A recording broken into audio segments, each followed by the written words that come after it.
So what's black and white and red all over? Famous riddle we all remember when we were kids. And the answer, of course, is a newspaper.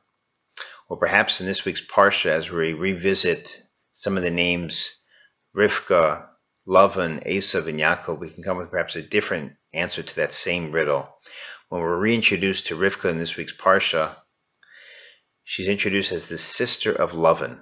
Well, we already know she's the sister of Lavan. And the commentators ask, well, how is it possible that out of such a holy vessel of Rivka came Esav, the Russia? How is it possible? And the Talmud teaches us if you want to know what the son is going to look like, always look to the uncle, the brother of the mother. Well, Lavan, the word Lavan comes from the word Lavana, which is white. He was a master deceptor. He was manipulative. He was white on the outside, like someone's teeth when they smile, giving the impression that they're sincere, that you're your friend. But really deep down, they're all black inside. So what's black and white and red all over? Red, of course, is the color that Esav's skin. In fact, the word for red in this week's parsha is Edom. You see that the lentil soup that Yaakov was cooking when Esav came in from the field after a day of murder and sexual immorality, not only did it smell so delicious, but the beans were red.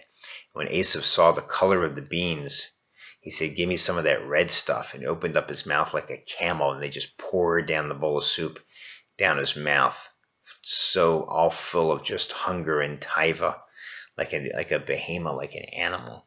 And this is Esav. This is our brother Esav, who we live with. He could be our neighbor today. He is our neighbor today. We see signs of Esav no matter what corner of the world you live in. Esav is everywhere. The idea of the here and now, immediate gratification, that's how Esav lived his life.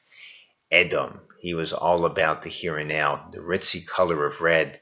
We buy a car and it's a red car, chances are your insurance premiums are going to be higher. That's what red does to us. It's always about the flash and the glitz. Esav, who's compared to as a chazer, a pig, kosher on the outside, but really treif on the inside.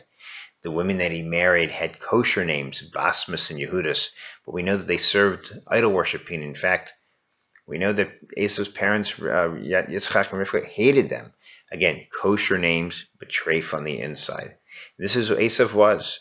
His father loved him because he thought that when he was out in the field, he was a gamer, a hunter, looking for food to bring back like a tasty dish.